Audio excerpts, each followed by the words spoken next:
효자에게서 효자가 나오고 불효자에게서 불효자가 나온다라는 그런 말이 있습니다. 내가 부모에게 어떻게 하는가, 이걸 누가 지켜보고 있냐면 내 자녀가 지켜본다는 거죠. 그리고 그대로 따라한다는 것입니다. 내가 부모를 존경하고 순종하고 잘하면 자녀는 의식 중에 무의식 중에 부모에게는 저렇게 하는 것이구나. 그래서 그 자식은 자연스럽게 또 나에게 잘하게 된다는 거예요. 효자에게서 효자가 나온다.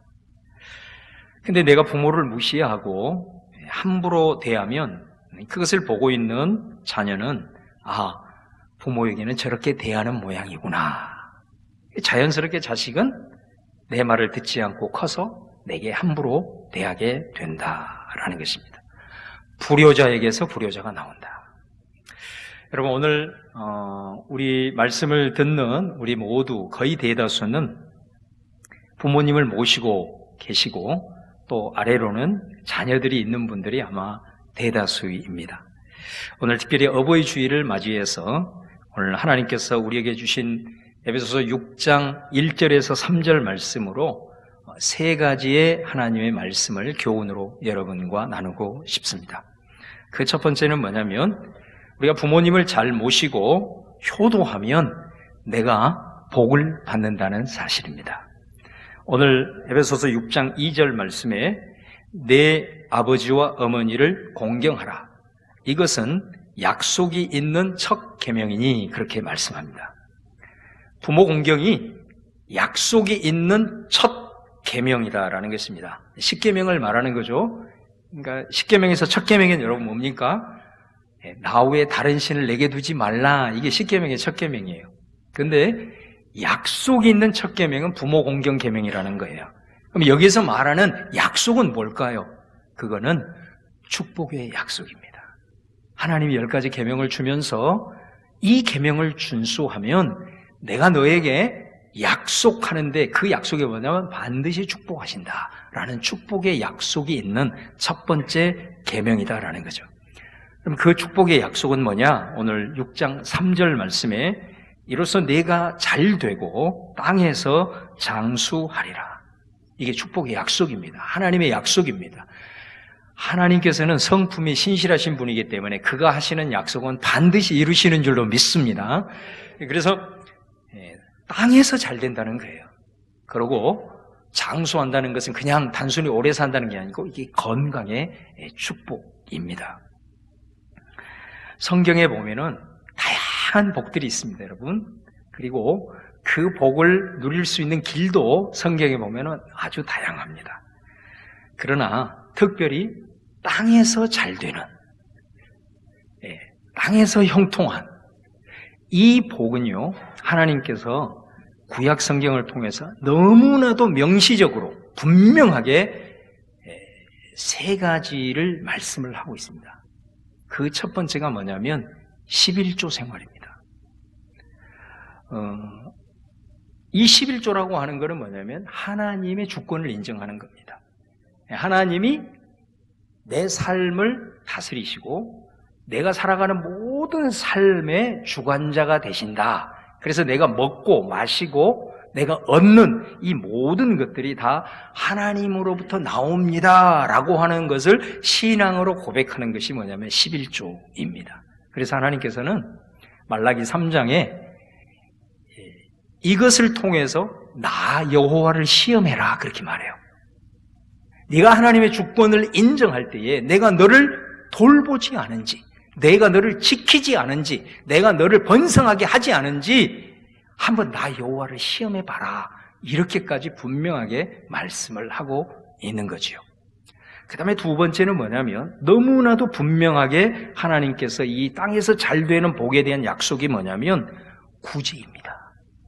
어려운 사람들, 불쌍한 사람들을 구제하고 내가 마음으로 또 생각으로 또 물질로 함께 그들을 위해서 나누어 주는 것, 이 구제, 이거는 하나님께서 분명하게 땅에서 잘 되는 복을 허락하실 것이다. 여러분 그렇잖아요. 세상은 가능하면 내 곳간을 많이 채워라 그러는데 성경은 가능하면 내 곳간에서 어려운 이들을 위해서 베풀어라. 그렇게 말해요. 그러면 그 베풀므로 비어있는 곳간은 하나님이 넘치도록 채우신다. 시편 112편에서 분명하게 약속을 하고 계세요. 특별히 구제를 좋아하는 사람은 나뿐만이 아니고 자녀에게까지 물질의 복이 흘러가고 자녀들까지 잘 되는 복이 될 것이다라고 너무나도 분명하게 약속을 하고 계시는 것을 보게 됩니다. 그 다음에 세 번째가 뭐냐면 바로 그게 부모 공경입니다.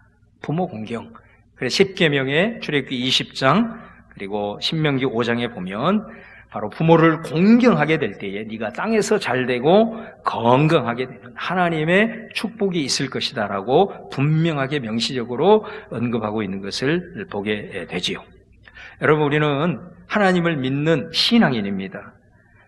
그 신앙인은 하나님께서 이 땅을 살아가면서 잘 되는 이 원리를 우리에게 너무나도 분명하게 이렇게 주셨단 말이에요. 근데 우리는 자꾸 이 원리를 잊어버리고 다른 것에 우선순위를 갖고 굉장히 잘 살려고 노력을 한다라는 거죠. 물론 그런 노력들도 중요하지만 하나님께서 우리에게 약속하신 이 원리를 잊어버린다면 하나님께서 우리의 인생길에 지름길을 쫙 만들어 놨는데 그 지름길은 가려고 하지 않고 자꾸 길이 없는 그 오솔길을 다니면서 자기가 그 길을 개척하려고 하는 그런 모습에 비유할 수가 있는 거죠. 그래서 우리가 하나님을 믿는 사람들은 이 하나님이 주신 이 원리를 기억하고 이것을 우선순위로 품고 살아가고 또 우리 자녀들에게도 이걸 어려서부터 잘 훈련을 해서 우리 자녀 자손 대대로 하나님께서 보호하시고 지키시고 잘 되는 그 형통의 은혜를 우리가 누릴 수 있다. 이 말씀을 우리가 꼭 기억할 수 있기를 바랍니다. 요지는 뭐냐? 내가 부모에게 효를 다하면 복을 받는다라는 분명한 하나님의 약속이다라는 것입니다. 그 다음에 두 번째는 내가 부모에게 효를 하면 나도 나중에 자녀에게 효도를 받는다. 서두에서 말씀하신 내용과 같습니다. 여러분, 이 말은 우리가 자녀들에게 어려서부터 부모에게 효도해야 된다라고 이렇게 많이 가르치잖아요. 근데 그 가르침이라고 하는 것이 그냥 말로써 가르치는 그리고 어떤 교훈을 주는 그런 의미가 아니고 내가 부모에게 잘하면 그것이 가르침이 된다는 거예요. 그것 자체가. 그래서 그 모습을 보고 자녀들은 의식 중에 무의식 중에 내를 따라서 그대로 나에게도 잘하게 된다라는 것이죠. 그래서 가르침의 핵심은 뭐냐? 내가 자녀 앞에서 먼저 행하는 것이다. 우리 지난 시간에 우리 영상을 통해서 봤잖아요. 잠언 22장 6절 말씀에 자녀에게 마땅히 행할 길을 가르쳐라. 그리하면 늙어서도 그것을 떠나지 아니하리라. 그러면 어떻게 우리가 가르칠 거냐? 그 유일한 방법은 뭐라 그랬습니까? 부모가 먼저 마땅히 행할 길을 걷는 것. 바로 그것이 유일한 가르침의 방법이다라는 것을 우리가 함께 나누었습니다. 여러분, 이게 얼마나 중요한가라는 것은 우리 자녀들이 이렇게 자라날 때 말이 트이는 그런 시기가 있잖아요. 빠르면 3살, 4살, 5살 이 시기에 이제 말이 터지게 되는데 이렇게 이제 말이 터지는 시점에 우리 어머니들이 아이들의 이제 말을 트게 하기 위해서 말을 많이 하잖아요. 할 때에 엄마들이 아이들한테 존댓말을 쓰는 경우가 있습니다. 그죠? 존댓말을 씁니다. 그 왜 그러냐면 이 말을 배우는 시기에는 그 존댓말을 아이들한테 쓰게 되면 아이는 그 순간에 말의 어법, 그 다음에 말의 톤 이것만 배운 게 아니라 사실은 일평생 아이에게 예의 바른 언어가 형성된다라는 거예요.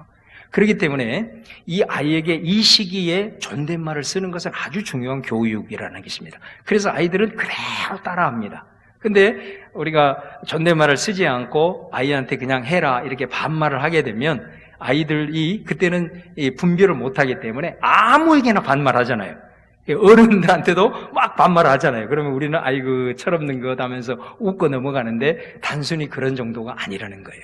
그 시기에 내가 어떤 말을 엄마에게 듣느냐는 평생의 내 언어 생활에 아주 중요한 영향을 미친다라는 것입니다. 제가 종종 그 단기 선교 갔던 얘기를 여러분에게 드리곤 하는데 선교 가서 한 6개월 정도는 선교사님과 같이 살았습니다. 저는 이제 1층 한 켠 살고 선교사님은 이제 2층에서 이렇게 사는데 식사를 이제 같이 하게 돼요. 뭐 이제 항상 선교사님이 그 식사 시간이 일정하지 않기 때문에 저를 2층 난간에서 부릅니다. 윤 선교사 와서 밥 먹어라 이렇게 불러요. 근데 하루는 그 둘째 아들이 그때 당시 4살 5살이에요. 근데 이제 이 아이한테 심부름을 시킨 거예요. 한 번은 선교사님 가서 식사하라고 해라. 그러면 이제 아이가 이렇게 내려와서 하든지 이렇게 해서 선교사님 밥 먹으세요 이렇게 해야 되잖아요. 근데 그 아이가 어떻게 한 줄 아세요? 아빠하고 똑같이 하는 거예요. 난간에 딱 서서 저한테 윤 선교사 밥 먹어라. 그래서 그 말을 듣고 저도 놀라고 선교사님도 깜짝 놀란 거예요. 그래서 그 후로부터 선교사님이 아이들 앞에서 저한테 존댓말을 하더라고요. 그래서 제가 그 아이를 볼 때마다 항상 이뻐했습니다. 야, 너 때문에 내가 선교사님과 대상에 존댓말을 듣는다, 야. 이렇게 한 적이 있어요. 그때 제가 알았어요. 아, 그렇구나. 말을 배울 때 왜 엄마들이 그 아이에게 존댓말을 쓰는지 알았어요. 그리고 우리가 살아가면서 아이들 앞에서 정말로 말을 조심해서 해야 되겠구나라는 것도 그때 크게 깨달은 적이 있습니다. 여러분, 사실 이게 우리 성경에서 말하는 자녀 교육, 쉐마 교육의 원리거든요. 여러분, 우리 신명기 6장 4절 5절에 보면 이 쉐마라는 게 나오잖아요. 쉐마의 내용이 뭐냐면 6장 4절 5절에 보면 이런 말씀이 있어요. 이스라엘아 들으라. 우리 하나님 여호와는 오직 유일한 여호와이시니 너는 마음을 다하고 뜻을 다하고 힘을 다하여 내 하나님 여호와를 사랑하라. 이게 쉐마 내용이에요. 쉐마는 하나님은 유일한 하나님이다. 근데 그 하나님을 너는 힘을 다해서 마음을 다해서 뜻을 다해서 그 하나님을 사랑해라. 이게 쉐마의 내용이거든요. 그러면 우리가 쉐마 교육을 이러잖아요. 이 내용을 가르치는 것을 쉐마 교육이라고 해요. 이 교육이 어떻게 이루어져야 되느냐? 6절, 7절의 말씀을 하고 있어요. 신명기 6장 6절, 7절 말씀에 보면 오늘 내가 너에게 명하는 이 말씀을 너는 마음에 새기고 네 자녀에게 부지런히 가르치며 이렇게 말씀. 이게 쉐마 교육이에요. 그러니까 다시 말하면 가르침은 뭐냐면 먼저 이 쉐마의 내용을 네 마음에 새기는 거다. 하나님을 사랑하고 그 사랑하되 힘을 다해서 뜻을 다해서 마음을 다해서 사랑하는 그 계명을 네 마음속에 새기고 먼저 네가 그렇게 하나님을 사랑해라 이거예요. 그것이 가르침이다 이거예요. 말로써 가르치기도 하지만 쉐마 교육의 핵심 원리는 뭐냐면 부모인 네가 그 말씀을 마음에 새기고 네가 먼저 그렇게 살아가면 바로 그것이 자녀들에게 최고의 교육이 된다라는 말씀의 의미다라는 것입니다. 여러분, 우리가 신앙교육도 그렇지만 부모 공경에 대한 교육도 바로 이 쉐마의 원리대로 가는 것입니다. 내가 먼저 부모에게 잘하면 됩니다. 효도하면 됩니다. 그것이 가르침이다라는 거예요. 그러면 어떤 결과가 나오느냐? 서두에서도 말씀드린 대로 나도 자녀에게 효도를 받게 된다라는 것이죠. 아이들에게 부모에게 효도해야 된다고 가르치기 전에 내가 먼저 부모를 공경하고 효도하면 그것 자체가 자녀에게 효를 교육하는 것이 되고 그 결과로 나도 자녀에게 효도를 받게 된다라는 두 번째 교훈의 말씀입니다. 세 번째는 오늘 하나님께서 효도에 대해서 가르침을 주시면서 주 안에서 네 부모를 공경하고 부모에게 순종하라 이렇게 말씀합니다. 오늘 6장 1절 다시 보시면 자녀들아 주 안에서 너희 부모에게 순종하라 이것이 옳으니라 이렇게 말씀합니다. 여러분, 여기서 말하는 순종이라는 말 그리고 2절에 나오는 공경이라는 말은 원래 이 권위와 관련되어 있는 용어입니다. 우리가 부모에게 순종한다 이 말은요 부모의 권위를 인정한다 그런 뜻입니다. 이 순종이라고 하는 것은 권위를 인정할 때 나오는 것입니다. 권위가 없는 사람에게 순종을 한다 이거는 결코 쉬운 일이 아닙니다. 예를 들어서 내게 권위가 있는 부모님 또 선생님 이런 분들이 우리에게 어떤 얘기를 했어요. 그러면 자녀는 그 권위자이기 때문에 그거에 대해서 순종을 합니다. 그런데 똑같은 어떤 것이라도 지나가는 어떤 한 아저씨가 내게 와가지고 야, 너 이렇게 해, 이렇게 하면 자녀들이 그 말을 들어야 됨에도 알고 그래도 섣불리 순종이 안 됩니다. 갑자기 눈을 동글하고 아저씨 뭐예요? 이렇게 나오는 겁니다. 그러니까 이 순종이라고 하는 거는 권위와 직결된 말이다라는 거예요. 그래서 이 순종이라는 이 헬라어가 뭐냐면 휘파코에라는 헬라어인데요. 이 단어의 뜻이 뭐냐면 아래서 듣는다, 그런 뜻이에요. 아래서 듣는다. 그러니까 이 그림을 그려보면 이런 거죠.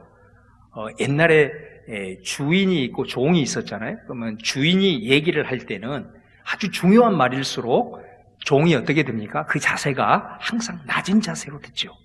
무릎을 꿇고 듣거나 그 주인보다 항상 낮은 자리에서 듣습니다. 그러니까 순종이라는 말은 실천이라는 뜻이 아니에요. 듣는 자세를 말하는 거예요. 그런 자세로 들을 수만 있다면 실천은 자연스럽게 이루어지는 것이다. 그러니까 내가 어떤 자세로 듣느냐, 그 내게 말하는 사람에 대해서 권위를 인정하는 그 자체를 순종이다, 이렇게 말하는 거예요. 불순종이라는 용어는 어원이 똑같아요. 그래서 헬라어로 파라코에 이렇게 말합니다. 파라코에는 그 뜻이 뭐냐면 듣기는 듣는데 어떻게 듣느냐면 곁에서 듣는 거예요. 그러니까 그림을 그려보면 이게 탁자에 이렇게 있는데 똑같은 위치에서 듣는 것을 불순종이라고 얘기를 하는 거예요. 그러니까 어떤 사람이 이렇게 얘기를 했어요. 의자에 앉아서. 그러면 상대편의 사람이 그 말을 듣고 그거 아닌데? 하면서 그걸 반박을 하고 내 생각을 얘기를 하는 거예요. 그걸 우리는 뭐라 그러죠? 토론이라 그러죠. 이 자세로 듣는 거를 성경은, 헬라어는 불순종이라고 얘기를 해요. 그러니까 여러분, 이 순종이라는 단어가 권위와 관련된 단어라는 거예요. 여러분, 그래서 우리가 자, 토론합시다 할 때는 어때요? 가지고 있는 권위를 다 내려놔야 돼요. 권위를 주장하면 절대로 토론이 이루어지지 않아요. 자녀들하고 오늘 우리 한번 토론할까? 이렇게 하면서 이제 자녀들이 막 자기 의견을 내세우잖아요. 그러면은 아버지가 이놈 새끼 아버지가 말하는데 이러면 토론이 안 되는 거예요. 토론은 똑같은 위치에서 하는 거예요. 그러니까 권위를 다 내려놔야 된다라는 것입니다. 여러분, 우리가 하나님과의 관계가 이런 권위 체계로 형성이 된 거예요. 하나님은 우리의 창조주죠. 우리는 그분의 피조물입니다. 또 성경은 그분은 우리의 주님이 되십니다. 그럼 우리는 뭐예요? 그 주님 앞에 종입니다. 이게 하나님과 우리와의 권위 체계인 것입니다. 그래서 우리가 하나님을 믿는다, 하나님을 신앙한다 라고 했을 때 가장 신앙의 핵심이 뭐냐면 순종입니다. 그 순종은 다른 것이 아니라 내가 하나님의 권위를 인정합니다 라는 의미이기 때문에 그런 것이죠. 그래서 오늘 부모에게 순종하라 하면서 하나님께서는 뭐라고 말씀하냐면 주 안에서 순종하라 이렇게 말씀하고 있어요. 이 말씀 속에는 어떤 의미가 담겨 있냐면 부모는 권위자예요. 근데 그 권위가 스스로 나온 게 아니고 하나님께서 부모에게 권위를 부여해 주신 것이다 이 말이에요. 할렐루야. 그런 의미입니다. 부모의 권위는 부모 자체에게서 나온 게 아니고 하나님께서 부모에게 권위를 부여해 주신 것이다. 그래서 자녀들아, 그것을 너희들이 알고 그 주님의 안에서 부모의 권위를 인정하고 순종해야 된다라는 것을 말씀을 하고 있는 거죠. 그래서 여러분, 사실은 이 권위를 인정하는 것이요, 우리가 신앙생활뿐만이 아니고 우리 인간 삶에 있어서도 아주 중요한 자세요. 이게 참 중요한 지혜입니다. 우리가 인간 사회 보면 사실은 모든 게 권위 체계로 이루어져 있어요. 그래서 가장 그 기본이 뭐냐면 부모와 자녀입니다. 부모와 자녀가, 부모가 권위자로서 있는 것이죠. 그래서 이 부모에게 이 권위를 인정하고 잘 순종하게 되면 오늘 하나님께서 어떤 복을 주시냐면 땅에서 잘 되고 장수를 한다 이렇게 약속을 하시잖아요. 근데 여러분, 이 말은 우리가 조건적으로 생각하면 안 돼요. 단순한 규범이 아니에요, 이거는. 네가 부모에게 순종하면 너 땅에서 잘 될 거야. 이렇게 조건적인 것이 아니고요. 이거는 논리적으로도 설명이 되는 거예요. 자, 어떻게 설명이 되냐면 가장 기본적인 권위체계가 가정 안에서 부모와 자녀 사이에 자녀가 부모의 권위를 인정하고 늘 부모에게 순복하는 이런 교육을 잘 받잖아요. 그러면은 언젠가는 그 자녀는 부모의 울타리를 넘어서서 이제 사회 속으로 들어가죠. 가장 첫 번째가 학교로 가는 거죠. 학교에 가보면 벌써 거기에 권위체계가 형성이 돼요. 왜? 그 아이의 권위자는 선생님이세요. 이 권위체계가 형성이 되는 거예요. 그래서 이 가장 기본적인 가정 안에서 이 권위체계에 대해서 잘 훈련이 되어 있는 아이는 선생님의 말에 대해서도 잘 순종합니다. 여러분, 어떤 아이들이 공부를 잘해요? 선생님 말씀을 잘 듣는 아이들이 공부를 잘하게 돼 있는 거예요. 선생님이 하시는 말씀 하나하나가 여러분 어떻습니까? 그 아이들에게 다 필요한 말을 하거든요. 도전을 주고 비전을 심어주고, 그죠? 그런 말을 이 가정 안에서 권위체계에 대한 교육이 잘 된 아이들은 그 말을 쏙쏙 듣는다고. 그러니까 공부하고도 힘들 때라도 선생님이 해주신 그 말씀을 도전 삼아서 비전을 품고 열심히 집중해서 공부를 할 수 있는 거예요. 교회에 와봐요. 교회에 오면 벌써 영적인 권위체계가 있잖아요. 우리 교회에서 선생님들이 또 목사님들이 하나님의 말씀을 증거할 때 가정 안에서 이 권위체계에 대한 훈련이 잘 되어 있으면 그 말을 쏙쏙 듣습니다. 그리고 그 말씀에 순종합니다. 당연히 복을 받습니다. 당연히 그 모든 인성과 모든 부분들이 잘 될 수밖에 없는 거예요. 또 우리가 나중에 크면 직장에 가게 됩니다.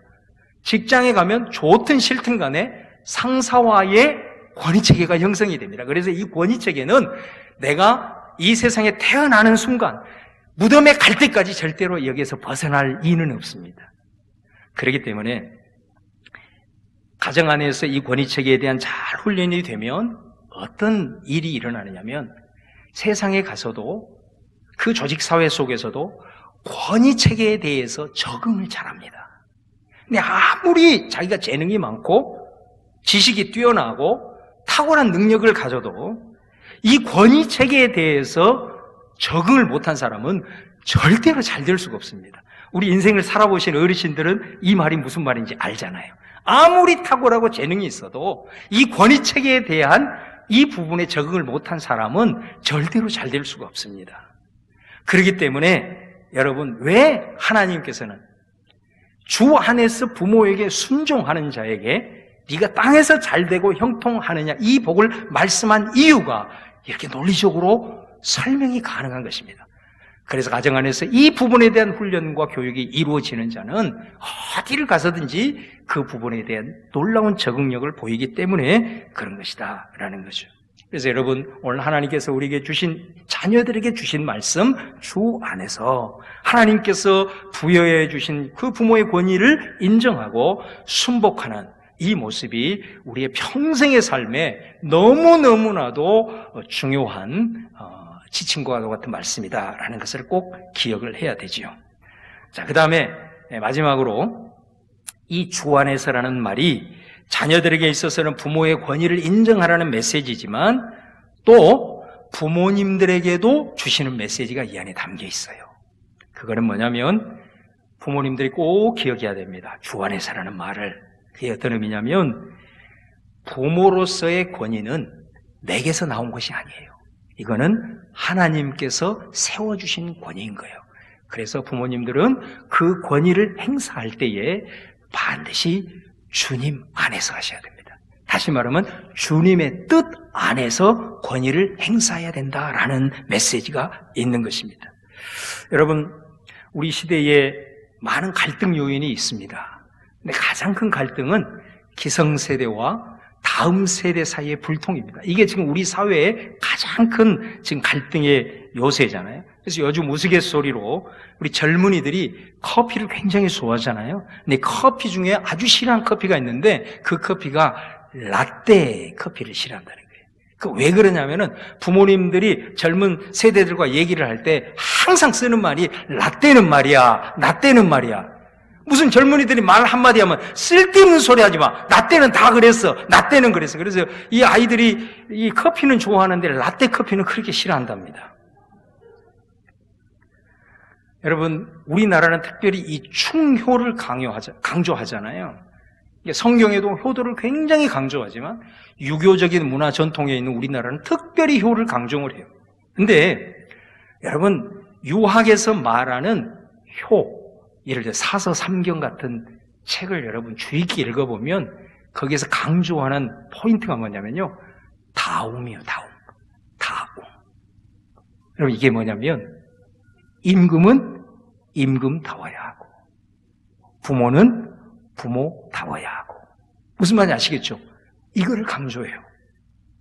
여러분, 내가 무조건 나이가 많다고 맹목적으로 그 권위를 행사하면요, 그걸 우리는 뭐라 그러냐면 권위주의라고 그래요. 여러분, 역사를 보세요. 권위주의는 항상 저항을 받았습니다. 항상 척결의 대상이 되었습니다. 국가가 권위가 있습니다. 그런데 국가가 헌법을 어기고 자꾸 맹목적으로 독재를 하게 되면 어때요? 반드시 저항을 받게 되어 있는 겁니다. 그리고 그거를 척결을 합니다.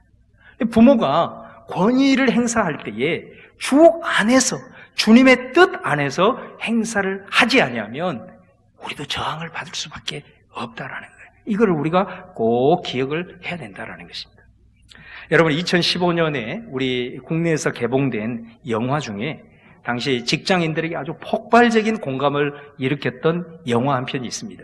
그게 뭐냐면 인턴이라는 영화입니다. 안 보신 분들은 한번 꼭 한번 보실 수 있기를 바랍니다. 그 영화에 보면 70세의 노신사가 주인공으로 나옵니다. 근데 이분은 40년간 직장 생활을 하고 그리고 은퇴를 하고 얼마 지나지 않아서 아내를 잃습니다. 얼마나 외롭고 힘드시겠어요. 그래서 이제 70세가 되던 해에 시니어, 은퇴자들을 모집하는 인턴 광고를 보게 된 거예요. 이 사람이 지원을 하게 됩니다. 그래서 그 지원을 했는데 합격을 하게 됩니다. 이제 회사에 출근을 합니다. 출근했는데 너무너무 충격을 받은 거예요. 정말로 말 그대로 자기는 그 회사에서 꽂아 놓은 보리차, 자기가 할 수 있는 게 아무것도 없어요. 완전히 이건 구식 그 자체였어요. 너무 충격을 받은 거예요. 자, 근데 한 사람의 주인공이 또 나옵니다. 30대의 한 여성이 나옵니다. 그 여성이 누구냐면요, 이 회사를 창업한 CEO입니다. 얼마나 탁월하냐면 이 회사를 만들어 놓고 1년 반 만에 직원 240명을 거느린 여성 CEO인 거예요. 30대의 이 여성이. 너무 열정적으로 회사에 매달리다 보니까 남편이 집안일을 하게 되고, 그러면서 남편과 보이지 않는 갈등을 빚게 되고, 또 부모님과 불편한 관계를 겪게 되고, 굉장히 이제 스트레스를 받으면서 힘들어하는 거예요. 그래서 그 회사에서 전문 CEO를 이렇게 한 사람 세우고, 사장님은 그냥 아이디어를 개발하는 요 부분에 주력을 하고 이렇게 가정과 함께 이렇게 어울렸으면 좋겠다. 그래서 이제 그걸 받아들여요. 이분이 이제 받아들이고 난 다음에 한 사람이 인턴을 배정을 받는데, 그 인턴이 누가 됐냐면 그 70세 그 어르신이 이 30세 여성 CEO의 인턴이 된 거예요. 그러니까 이 여성은 부모님과의 불편한 관계 때문에 굉장히 지금 아주 거부감이 있는 거예요. 이 인턴에 대해서 거부감이 있고 또 불편한 그런 관계가 있는 거예요. 자, 그런데 나중에는 이 인턴과 이 어르신과 함께 최고의 파트너십을 이루게 되는, 이제 그것으로 이제 영화가 마치게 되는데, 여기에는 이유가 있어요. 제가 이 영화에 대한 평론을 많이 읽어봤는데 대체적으로 평론가들의 핵심은 이거예요. 이 70세 노신사가 나이가 40년 차잖아요. 자기가 CEO임에도 불구하고 그래도 70세에 자기가 직장생활을 하면서 본 경륜이 있잖아요. 경험한 경륜이 있기 때문에 하나하나 보면 다 미숙한 거예요. 그럼에도 불구하고 이 노신사는 철저하게 그 30세 여인을 상사로서 존경을 해줘요. 함부로 말하지 않고 함부로 행동하지 않고 철저하게 예의를 다 하고 아주 바르게 대하는 절제할 때는 절제하고 이렇게 대하는 거예요. 그러는 가운데 이 30대 CEO가 큰 실수를 하나를 하게 돼요. 그랬을 때 이 40년 직장 생활한 노하우를 발휘해가지고 그것을 이 CEO가 받아들임으로 그 문제를 해결하는 그런 내용으로 이어지는 것을 보게 돼요. 여러분, 이 영화는 남자와 여자, 또 고용주와 피고용인, 신세대와 구세대, 그리고 전문용어로 디지털과 아날로그를 대변해요. 절대로 섞일 수 없는 이 갈등의 모델을 보여주고 있는 거거든요. 이렇게 소통하기 어려운 상황 속에서 이 영화는 굉장히 새로운 해결책을 우리에게 제시하고 있는데 그 핵심이 뭐냐면 평론가들이 이렇게 말합니다. 모든 갈등의 해결의 열쇠는 결국 성숙한 자가 쥐고 있다는 거예요. 이 갈등의 요소일 수밖에 없는 상황 속에서 해결의 키는 뭐였느냐? 그 노신사의 겸손함과 유연함에 있다. 이렇게 말을 합니다. 여러분, 우리 나이가 들면 내가 살아온 삶의 경험이 있기 때문에 굉장히 교만해지기 쉬워요. 그리고 고집이 생기기 쉬워요. 그러다 보니까 겸손함과 유연함을 잃어버리기가 쉬워요. 그러다 보니까 모든 것들이 다 뒤틀리고 소통이 안 된다는 거예요. 그런데 이 70세 노 신사 이 인턴은 겸손함을 보여줬어요. 그리고 유연함을 보여줬어요. 그러는 가운데 이 30대 젊은 여성 CEO가 마음문을 열게 되고 마음문을 열게 되니까 그분의 풍성한 인생의 경험과 노하우에 귀를 기울이기 시작을 하면서 어려운 문제를 해결하고 완벽한 파트너십을 이루게 되는 이 모습으로 영화를 마감하게 되는 걸 봅니다.